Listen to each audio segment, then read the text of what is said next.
Der Konflikt im Nahen Osten zwischen den Palästinensern und Israel wütet seit vielen Jahren.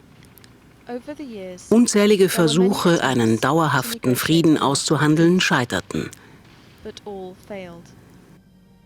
Inzwischen wächst die Zahl der Toten ständig. Jedes Jahr, jeden Tag, manchmal auch jede Stunde.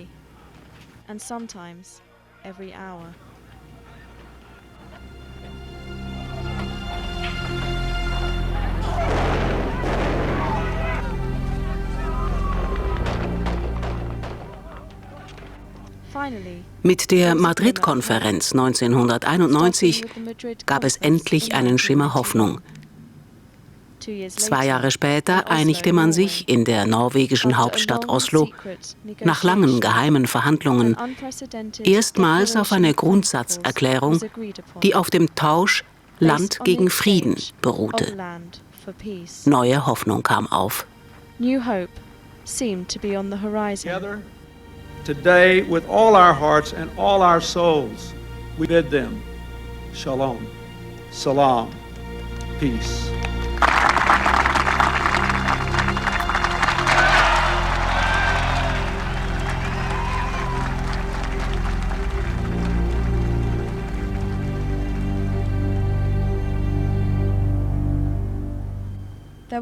Es gab viele Hindernisse auf dem Weg zum Frieden.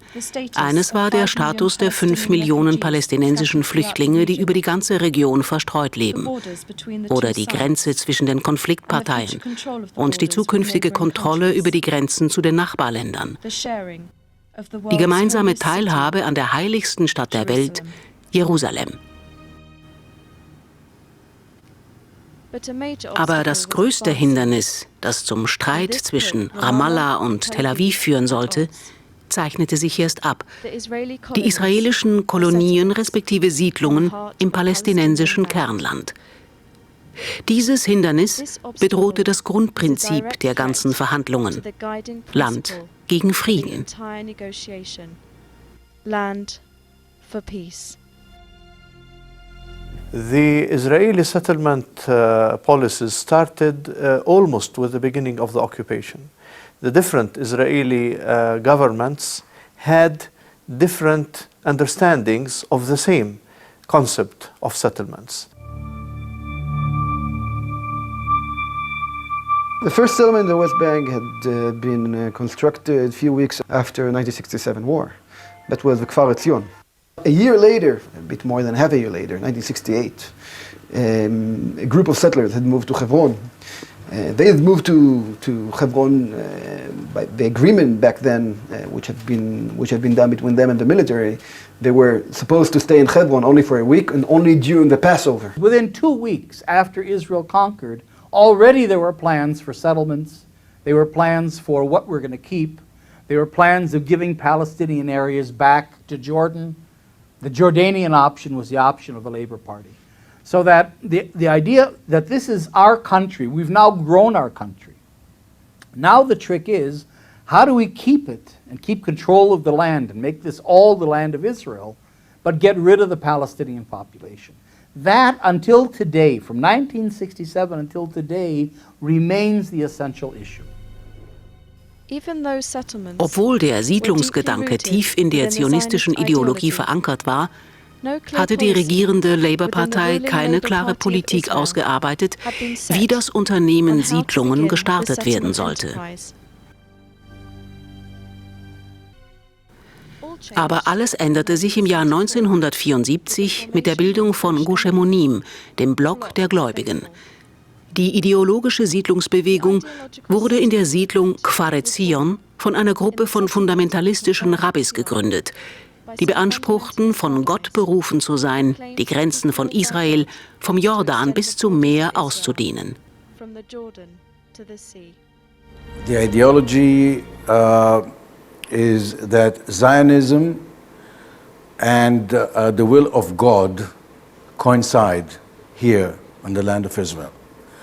That this land was given to the Jewish people by God, and nobody, no government, no individual has the right to give a piece of this land to anyone besides a Jew. It comes from the ideology of Rabbi Kook, the Orthodox Zionism, which didn't have the opportunity in 1948 to actually exercise this ideology because the original Zionism movement was secular. Gush Emonim erkämpfte sich ihren Platz in der weitgehend säkulären israelischen Gesellschaft und in der regierenden Labour-Partei. 1977, mit der Wahl von Menachem Begin zum Premierminister und seiner Ernennung von Ariel Sharon zum Agrarminister, fanden sie ihre Protagonisten. Die Partnerschaft zwischen dem Hardliner Begin und dem Siedlungsbulldozer Sharon veränderte das Antlitz der besetzten Gebiete. Als Begin sein Amt 1983 niederlegte, hatten die extremsten Siedler ihre Heimstatt in über 100 Siedlungen gefunden, verstreut über alle besetzten Gebiete.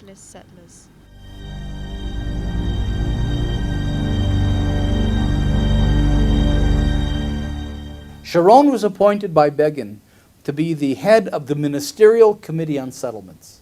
Sharon was charged by Begin with two things. One, to create facts on the ground, settlements, roads, infrastructure, everything. Facts on the ground that make it impossible to disconnect Judea and Samaria from Israel, to make Israel's presence irreversible, and secondly, to foreclose forever the establishment of a Palestinian state. Bei Begins Rücktritt gab es kein Zeichen für eine wesentliche Veränderung. Sein Nachfolger Yitzhak Shamir kam aus derselben Schule des Hardline-Zionismus.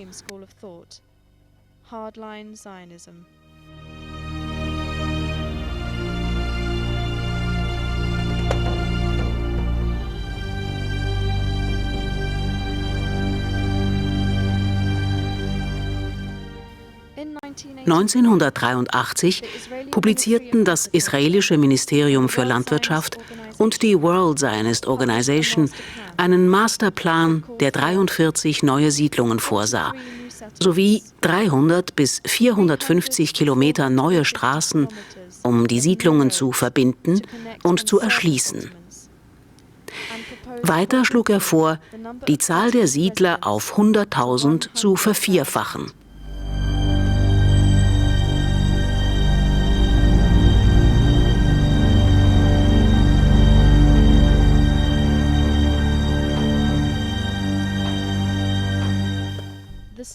Die verschiedenen Labour-Regierungen unter der Führung von Shimon Peres führten den Bau von Siedlungen fort. Siedlungsbau ist nicht eine Politik der politischen Linken oder Rechten, es ist die Politik Israels, wer auch immer an der Macht ist. Einer nach dem anderen. Jeder israelische Premierminister seit 1967 trug ohne Ausnahme zum Ausbau der Siedlungen bei. 1997 schockierte Benjamin Netanyahu die Palästinenser, als er sich entschied, einen der schönsten Hügelzüge des Landes für die Siedlung Har Homa zu annektieren. Das war das stärkste Zeichen für die Palästinenser, dass das Abkommen von Oslo nicht funktionierte. Oslo führte zu keiner einzigen Räumung einer Siedlung. Im Gegenteil. Israel nahm sich weiter palästinensisches Land. Ironischerweise nahm die israelische Siedlungspolitik nach der Unterzeichnung des Oslo-Abkommens 1993 eine drastische Wende. Die Siedlungen wurden markant größer und ihre Bevölkerung wuchs rapide. Nach Oslo stieg die Zahl der Siedler im Westjordanland, respektive der Westbank, innerhalb von 7 Jahren um 90%. Die stärkste Zunahme verzeichnete man im Jahr 2000, während der Amtszeit von Ehud Barak. In terms of the population growth in the West Bank and in terms of construction of permanent houses, apartments, infrastructure in the West Bank, Those years were actually the mid-90s, the years after Oslo Agreement. When we were supposed to be building confidence, building trust between the two sides, to get to an end of conflict. However, Israel had something else completely in mind. They were trying to create facts on the ground in an unprecedented pace in order to dictate the outcome of the negotiations and not reach a negotiated settlement. Prime Minister Barak in Camp David, he was claiming he's giving everything, giving the moon. But what an ugly moon it was. Auf internationalen Druck hin, den Siedlungsbau zu stoppen, änderte die israelische Regierung ihre Taktik. Sie dehnte und baute die Siedlungen nun unter dem Vorwand natürlichen Wachstums aus.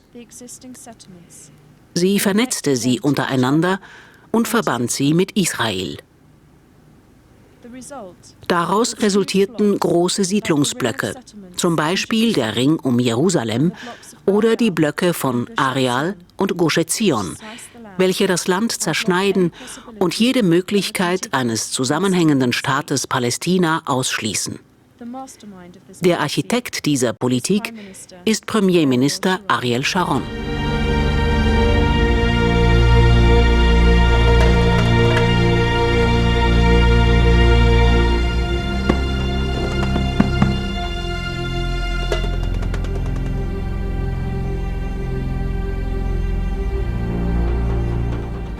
Für die Palästinenser erschienen die israelischen Siedlungen jetzt wie eine dauernde Besetzung.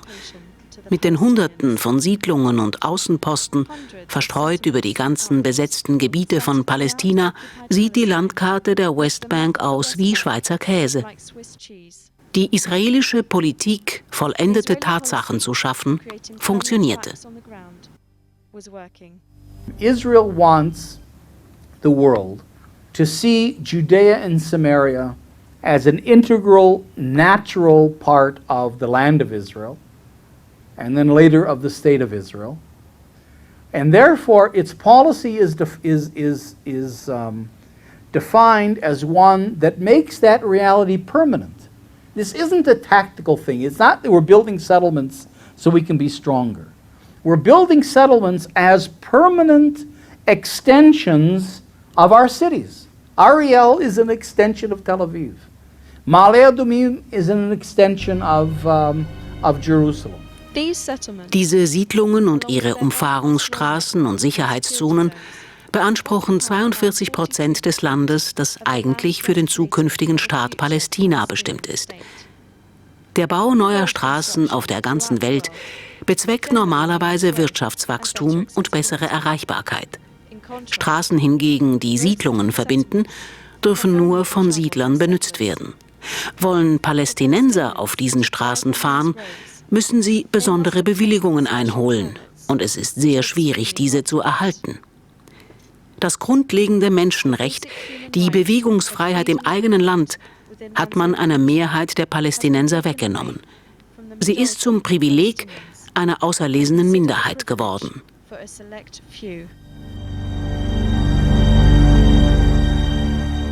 Here's where the highway system feeds in and the whole infrastructure, because you create a landscape in which, you're in Ma'ale Adumim, in the middle of the West Bank.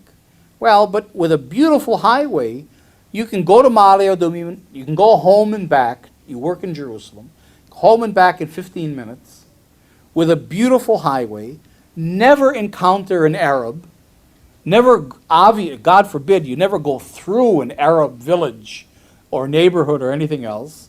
You stay completely in a Jewish-Israeli environment. So you come from Jewish Jerusalem, you go down the beautiful Jewish highway, through a Jewish landscape of the land of Israel, which is all idyllic because you don't see Arabs. You get into your Jewish dormitory suburb, go to your Jewish swimming pool at the end of the day, and everything is normal. It's banal. It's not an issue. It's not political at all. Die Bauplätze für Siedlungen werden sorgfältig ausgewählt. Meist liegen sie auf Hügelkuppen zwischen palästinensischen Städten und Dörfern. Die Mehrzahl dieser Siedlungen hat keine Kläranlage. Das ungeklärte Abwasser wird ins palästinensische Landwirtschaftsland abgelassen und richtet dort großen Schaden an Mensch und Umwelt an.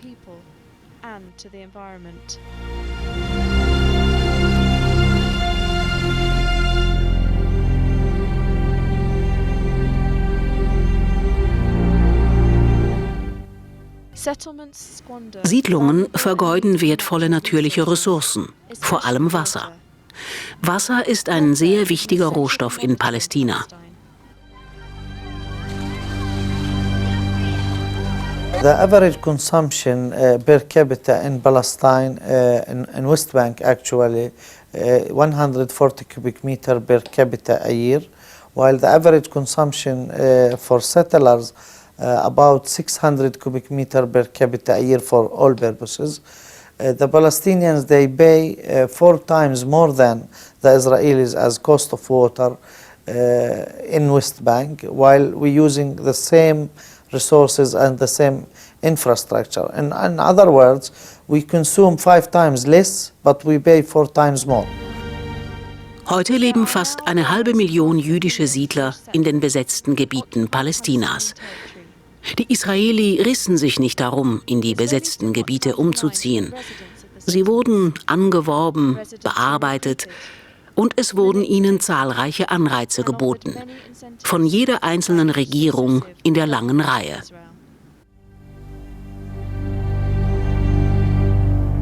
The main reason for me to buy a house here is economic, of course. A house like this in Tel Aviv would cost, I think, double price. Also, of course, there are bonuses. There are more things, more reasons to come to live here. The nice neighborhood, it is built nicely. It is quite new. The houses are not old. There is wonderful view, wonderful air. Good air. But the main reason, of course, is economic. The government also gives incentives in very good conditions for people who buy houses in the settlements. Most of the people, including my friends, including me a few years ago, as I said, are not aware of this fact, living in occupied territories. And even if they are aware, they would like to forget it, not to think about it. What Israel did, especially Sharon, that was very smart, Sharon saw that there weren't enough ideological settlers. The religious settlers that really see this as the land of Israel and want to conquer it from the Arabs. There are not that many. And he couldn't get masses of Jews into the occupied territories on an ideological basis. So what he did is he disconnected ideology from settlement.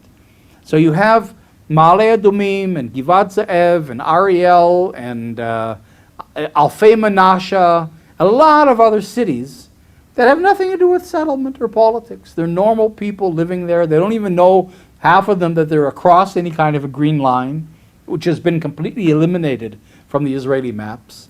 It's a big problem for me, in my eyes, that the people of Pisgat Ze'ev don't even know when a house is demolished nearby and 10 children are without house, which happened just last year. Most of the people in Pisgat Ze'ev don't know about it, and the few who do know about it, they don't care. I think a lot about the difference of my son and the conditions he lives in, and the kids a few hundred meters nearby. And I even write about it in the neighborhood newspaper. And I would like people to open their eyes and to see these things. It's very hard, the sharp difference, geography and in the mind, between the refugee camp just nearby here and the people who live here, which complain about such stupid things, like the garbage is not moved every day, but only every 2 days or something like this. The government tricked us for buying a house here, as the government tricked so many of Israel citizens.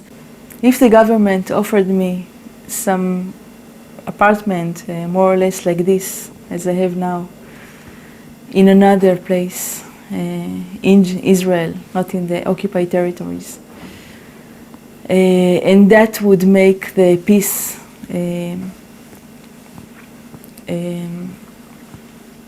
closer, I will leave tomorrow. Gemäß der israelischen Friedensbewegung Peace Now versteht sich eine große Mehrheit der Siedler, etwa 80%, als ökonomische Siedler. Aber die anderen 20%, die ideologischen Siedler mit ihrem harten Kern der religiösen Fanatiker, sind gut bewaffnet und zögern keinen Moment von diesen Waffen Gebrauch zu machen.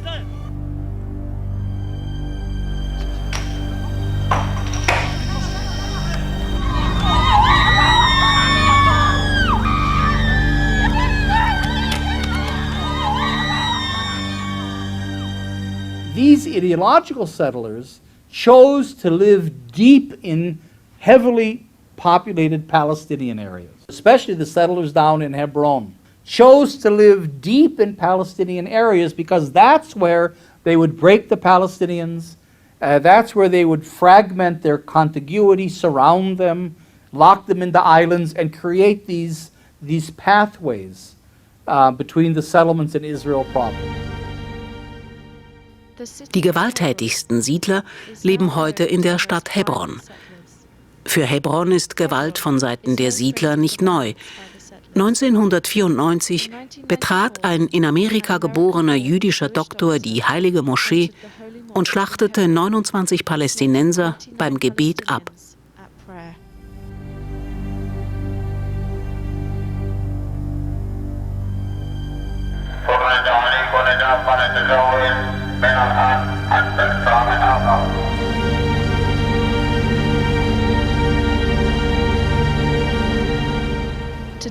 Heute zählt die Stadt Hebron etwa 150.000 palästinensische Einwohner, belagert von 450 religiösen Fanatikern mit einer Armee im Rücken, die sie beschützt.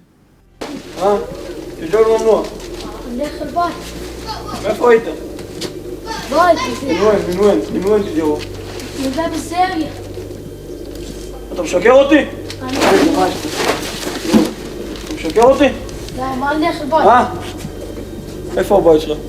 וين תסתכל? זי. יאללה, לך הבית שלך.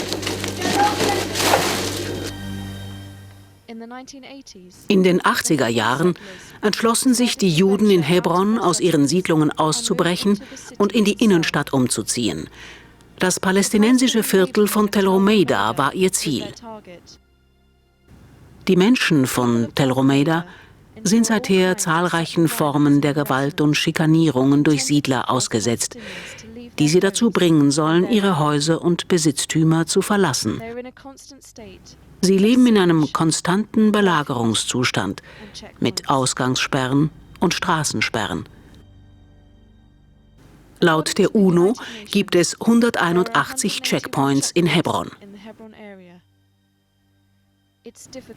Der Arbeitsweg, das Einkaufen auf dem Markt oder der Besuch von Freunden und Verwandten ist schwierig und oft auch gefährlich.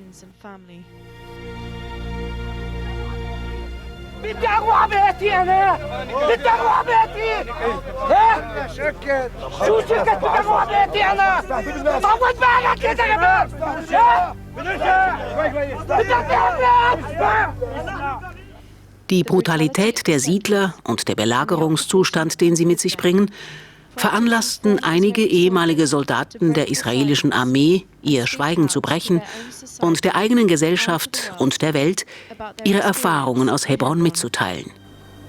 We're walking there in streets that only Jews could walk in the streets. The Palestinians couldn't go out of their houses. They were under curfew. And there are certain streets in Hebron that were only for Jews. The street is cleaned from Palestinians. And I remember myself walking in these streets. It was an holiday, a Jewish holiday, and the city was full with thousands of Jews. And we're walking in the middle of a Palestinian city that has 150,000 Palestinians in the city, and all what we see when we're patrolling there is Jews. We didn't see one Palestinian for hours. And I didn't understand what's going on around me, why everything is closed, why it looks like a Jewish city. And when I started to talk with the settlers there, so that the answer I got is that this is the way Hebron should look. As you see here, the playground of my kids. As you see, it's a jail, not playground, but we call it playground because my kids, they play here, and because if they go outside, they will be dangerous. They will be attacked by the settlers, and also by soldiers, they don't care. They play here because if they go outside, they will feel afraid because always they're attacked by stones and by glass bottles. They throw it at the kids when they play at the road, so they should come, and we use this fence to protect them from the stones. Because when we was sit here, also we was attacked by the settlers, and the soldier, they can protect the settlers only. It's our fault or our crime, just because we are a Palestinian and we did not want to leave this house. The real situation behind the headlines of the newspapers. What I did in Hebron every night, firing grenades into a Busnena neighborhood, that's what the Israeli press called IDF forces returned fire to the source of fire. I don't remember once that I recognized the source of fire.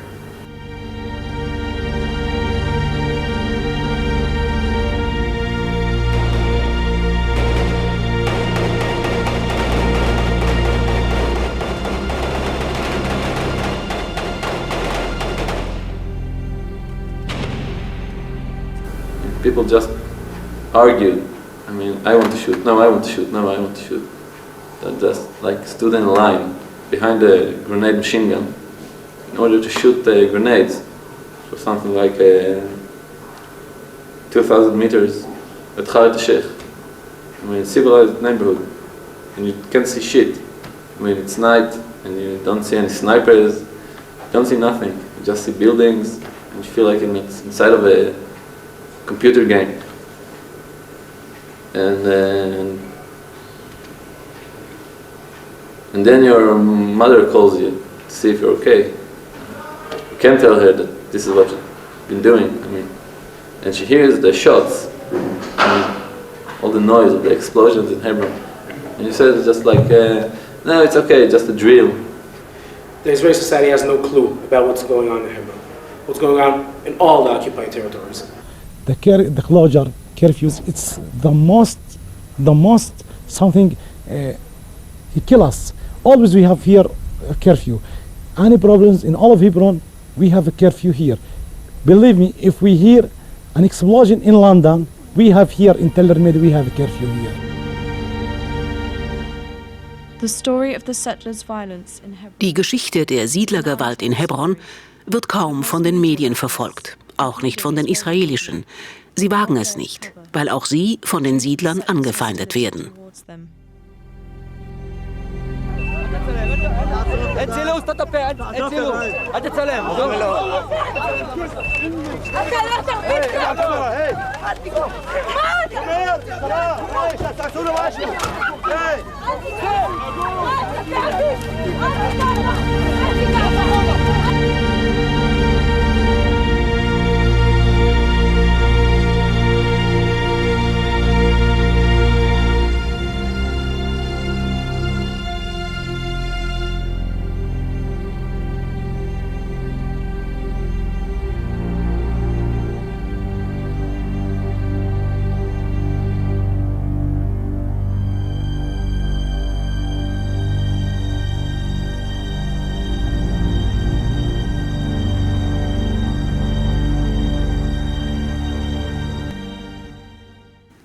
Hebron verliert Einwohner. Die Zahlen sind alarmierend, vor allem in der Altstadt. Wenn man durch die Straßen geht, wähnt man sich in einer Geisterstadt. Bevor die Siedler kamen, war Hebron ein Touristenzentrum, eine heilige Stadt für Juden, Christen und Moslems. Denn hier sind die Patriarchen begraben. Aber jetzt ist die Stadt einem organisierten Prozess ausgesetzt, der die Palästinenser aus ihren Häusern verjagen soll. Aimed at forcing the Palestinians out of their homes. Sitting on a post on the roof and hearing drilling from under of you inside the settlers' houses, and you call on the radio, you call the patrol, and you say, I hear drills under me, please check what it is. And the patrol comes in the middle of the night and he found a settler that decided to expand his living room. So he drilled into the wall, he broke into a Palestinian shop, they have the same wall. He threw everything that was in the shop to the street, he locked the doors, and now he has a bigger house. No one is arresting him, no one is stopping them. The police in Hebron is afraid from the settlers.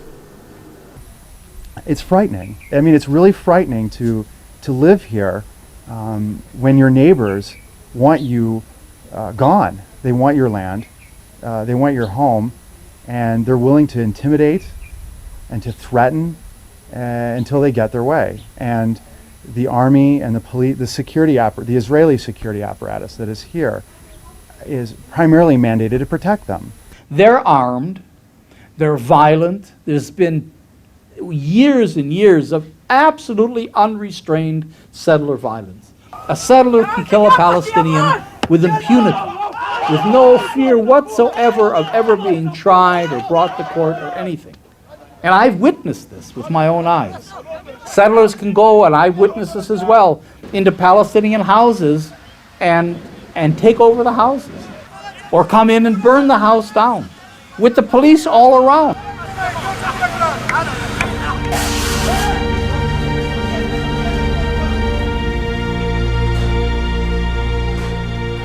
How can you do to other people what was done to you people,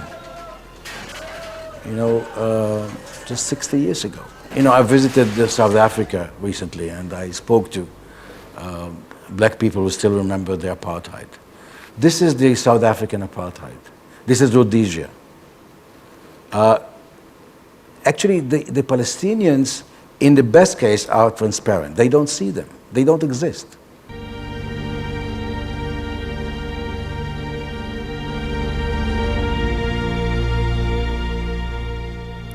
The latest chapter of the Israeli Das letzte Kapitel in der israelischen Siedlungspolitik hat in erster Linie Ariel Sharon geschrieben, einer der Väter der Siedlerbewegung.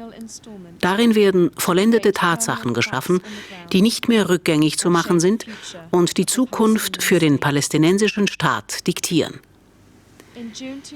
Im Juni 2002 entschied sich Israel dafür, die Westbank und Ostjerusalem einzuschließen, mit einem Zaun oder einer Mauer, je nachdem, wen man fragt.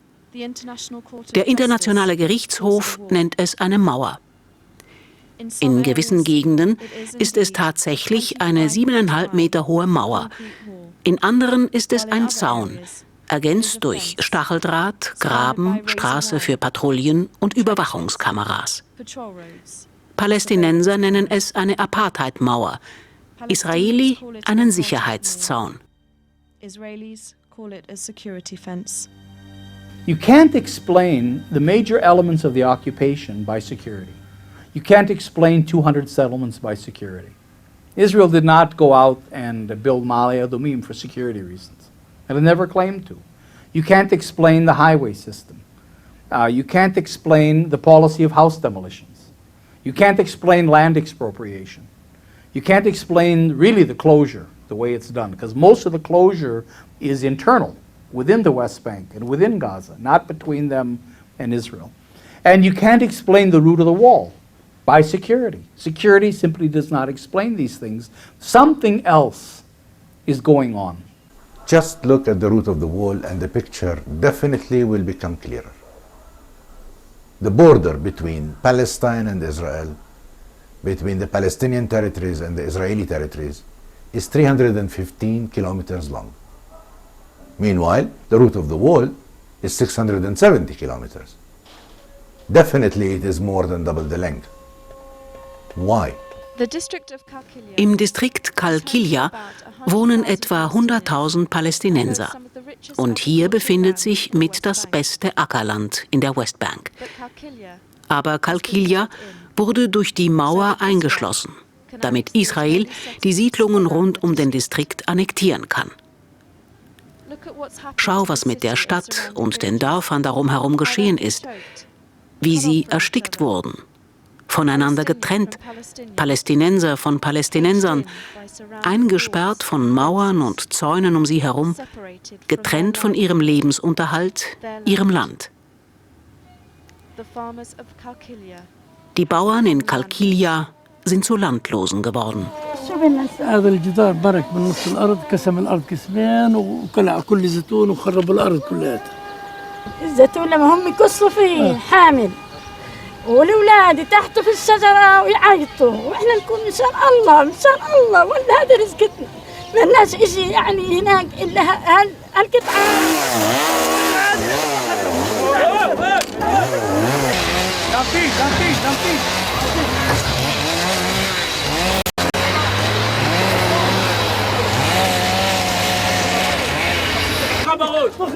أنا أتلقى غباوت تزاير من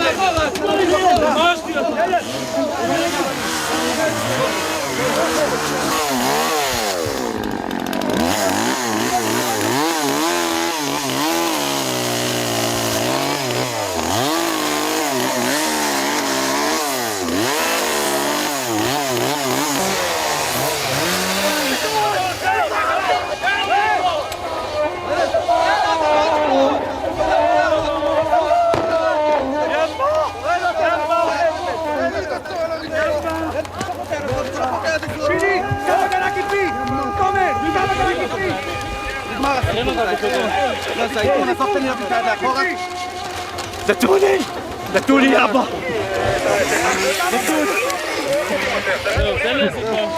دتولي يابا يلا زيكون يا زيكيله مش ليش تعال ايش لكم زيكون دتولي زيكون قبل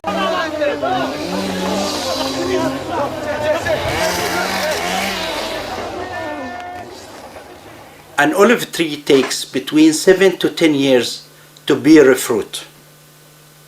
And the Israeli bulldozers uproot it and steal it in a minute. The tree for us as Palestinians is alive. We will keep planting and we will keep on living. Die Mauer hört natürlich nicht in Qalqilia auf. Ihr Weg führt 22 Kilometer tief in die Westbank hinein, schließt den Siedlungsblock von Areal ein und annektiert ihn. Der Arealblock schneidet die Westbank fast entzwei und schafft kleine Enklaven mit isolierten palästinensischen Dörfern. So wird jede Hoffnung auf einen zukünftigen, zusammenhängenden Staat Palästina im Keim erstickt.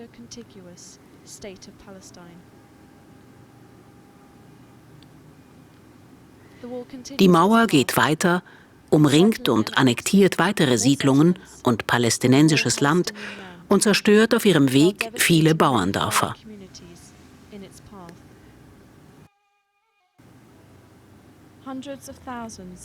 Hunderttausende von Olivenbäumen wurden ausgerissen. 35 Kilometer Bewässerungskanäle wurden zerstört. Mehr als 40 Brunnen gingen verloren auf der Spur von Verwüstung, welche die Mauer zurückließ. Hier gab es einmal viele Bäume, viele Häuser, viele Bauernhöfe, viele Menschen. Und sie alle hatten ihre eigene Geschichte. Die Geschichte der Mauer ist eine lange Leidensgeschichte, wie sie sich der Stadt entgegenwindet, die am meisten unter ihr gelitten hat, Jerusalem, mit seiner Zwillingsstadt Bethlehem.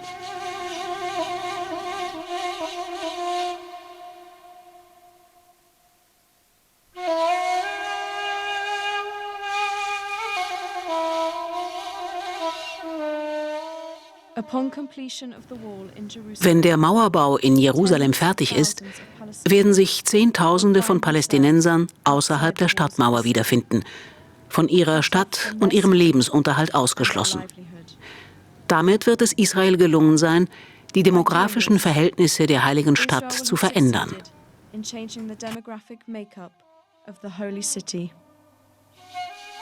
It's heartbreaking what's happening in Jerusalem. You know, at the beginning of this year, it took us months to figure out how to send thousands of children to their schools and teachers to their classes. The walls zigzag in and around Jerusalem, Jews in and Palestinians out. Mothers unable to reach hospitals to deliver their babies, children unable to reach their schools, Muslims and Christians unable to reach their holy places to worship. It is a war against our existence that Israel is waging. Settlements and the wall are the tools to achieve their obsession of Judaizing the place. Israel is using its settlements to fragment the Palestinian presence in Jerusalem, to destroy East Jerusalem as a coherent urban and economic entity, and in that way to destroy the economic heart of any Palestinian state. It's like an onion. You have concentric circles of settlements. You have huge settlement cities. You have more Israelis living today in Palestinian East Jerusalem in settlements than you have Palestinians. And here is where Jerusalem is really the heart of the struggle, in a sense. Because without Jerusalem, you don't have a viable Palestinian state. And without the settlements around Jerusalem, Israel can't really control the entire area that it wants to control forever. So Jerusalem is really the key. Die Stadt Jesu hat ihre eigene Geschichte. Israel hat Bethlehem mit einer Betonmauer eingeschlossen, die Hälfte des Landes konfisziert und dieses Land auf der israelischen Seite der Mauer belassen, als Reserve für die zukünftige Ausdehnung des jüdischen Siedlungsrings.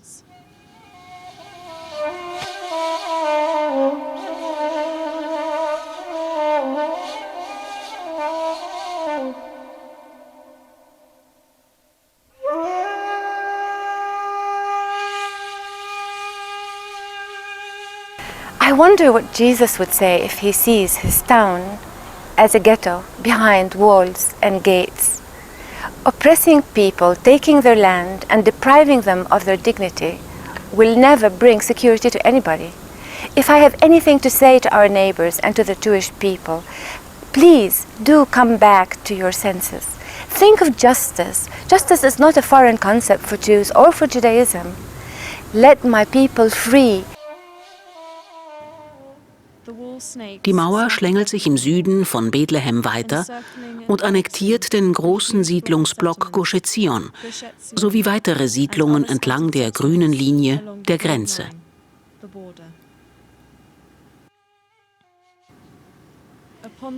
Wenn die Mauer fertig ist, wird es Israel gelungen sein, sich mehr als 80% der Siedler und Siedlungen einzuverleiben.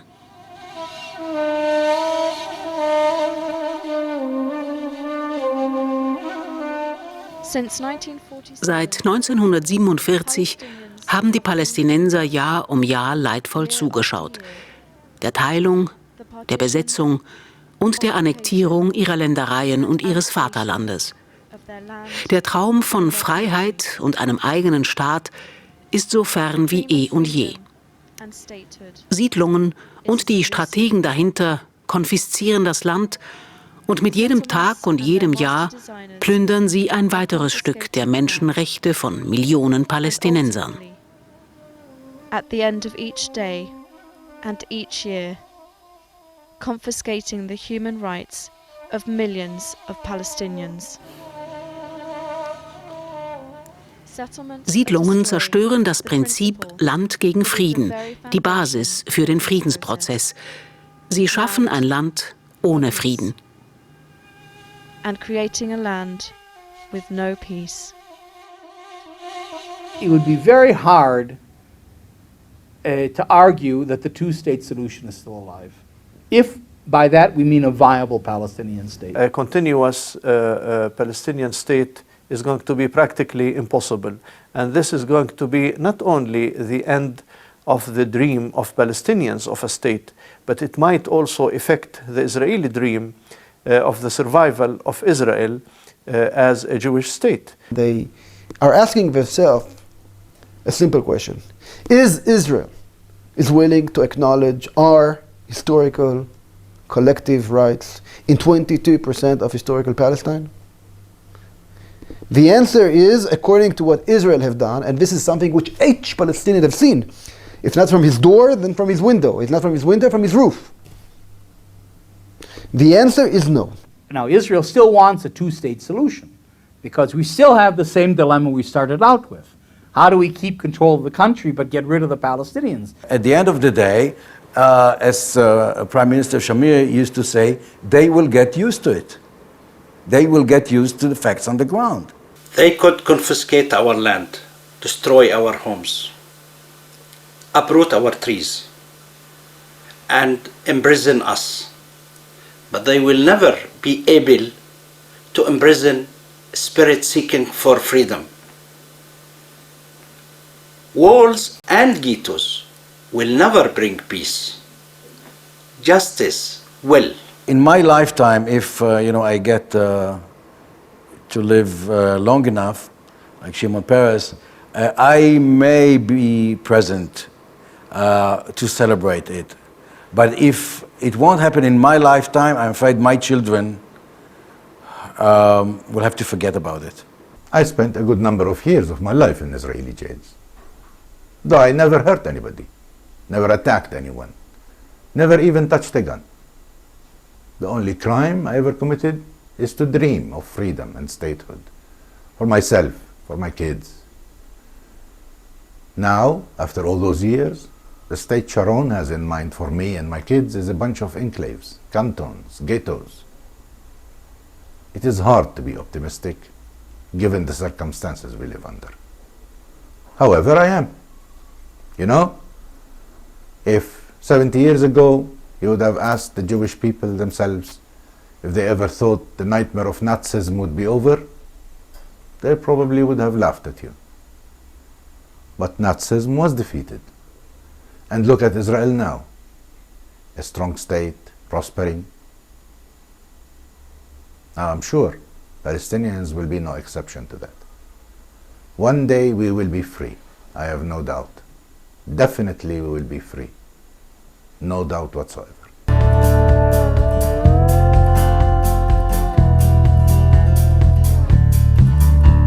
You ask me how it is that I dare to take a side. You say I loathe myself, pointing out that you have lied. You say it's tribal warfare, but I disagree, for the dynamics of the situation are not difficult to see. On the one side is the fighter jet, on the other is the stone. On the one side is the slave, on the other is the throne. For the many there are checkpoints, while foreign soldiers rule the streets. For the one side there is victory, but the people don't accept defeat. The word you need to know is occupation, the very definition of a land without a nation. And if peace is what you're after, then let us not deceive. It'll come on the day the tanks return to Tel Aviv.